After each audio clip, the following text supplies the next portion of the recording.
నువ్వు ఎంత ఎక్కువ చేస్తే ఇంకా అంత ఎక్కువ నేను చేస్తా తప్పితే నీకు భయపడే ప్రసక్తే ఉండదు.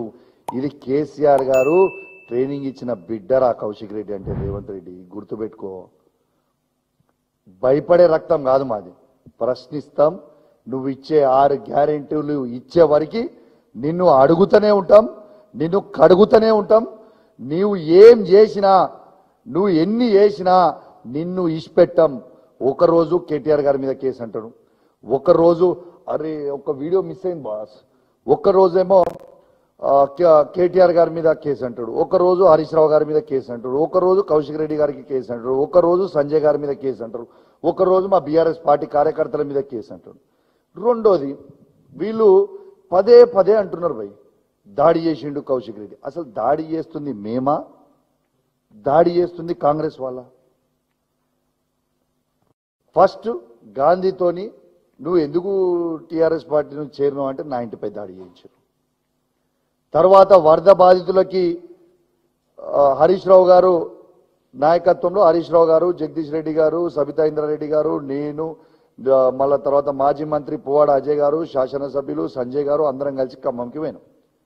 ఖమ్మం పోతే వరద బాధితులకి సాయం చేయకపోతే హరీష్ రావు గారితో పాటు మా అందరినీ రేవంత్ రెడ్డి గారు అక్కడ మర్డర్ చేయించేందుకే ప్రయత్నం చేసిండు. ఇంతింత గన్నెట్రాళ్లతో ఎత్తేయించిండు. దాడి చేసింది వాళ్ళ మేమా? మా కేటీఆర్ గారు మేము హైదరాబాద్లో ఒక ప్రోగ్రాం పోయి వస్తుంటే ఒక కాంగ్రెస్ పార్టీ గుండాలను ఒక 50 మందిని పెట్టి కేటీఆర్ గారి కారు మీద ఎక్కి దుంకిచ్చి మమ్మల్ని అటాక్ చేయించి సంపించే ప్రయత్నం ఆ రోజు చేసిండ్రు. ఆ కారులో ఎవరున్నారు? నేనున్నా, కేటీఆర్ గారు ఉన్నారు, గోపీనాథ్ గారు ఉన్నారు, మాజీ మంత్రులు శ్రీనివాస్ యాదవ్ గారు ఉన్నారు, ఇలా ముఠ గోపాల్ గారు ఉన్నారు. వీళ్ళందరి మీద దాడి చేయించి హత్య చేయించే ప్రయత్నం చేసింది ఇదే రేవంత్ రెడ్డి గారు కాదా? అన్నిటికంటే ముఖ్యం మొన్న మా పార్టీ ఆఫీస్ మీద పోయి దాడి చేస్తారా? ఎన్ని గుండెలరా మీకు?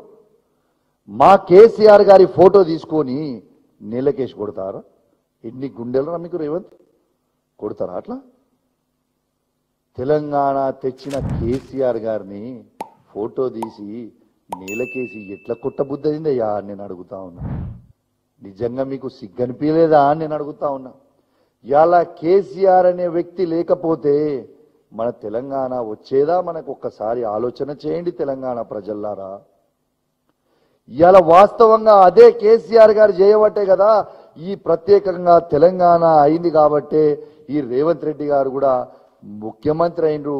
లేకుంటే చంద్రబాబు నాయుడు बूटू नाकूंटा కూసునేటోడే కదా। पर अटैक कर रही है, चाहे फिर वो ये हो कि राहुल जी संविधान की किताब तो लेके चलते हैं, लेकिन कांग्रेस पार्टी के कार्यकर्ता हमारे ऑफिस पर अटैक करते हैं। इसके अलावा कई तमाम चीजें हैं, उस पर कहीं पर भी कोई किसी के खिलाफ अगर अटैक किए तो पुलिस का कार्रवाई शुरू किए। अब जाकर देखो कहीं पर लॉ एंड ऑर्डर का मुद्दा कुछ आ गया तो तुरंत पुलिस ने इंटरवीन हो गए, कैसे क्रिमिनल केसेस भी बुक किए। मगर पिछले सरकार ने तो वो काम कर नहीं था, तो पुलिस साथ लेकर कांग्रेस के ऑफिसों पे अटैक हो रहा था। मगर इस बार ऐसा नहीं है, कहीं पर कोई गलती हो गई तो भी सरकार सुधारने के लिए कोशिश करे।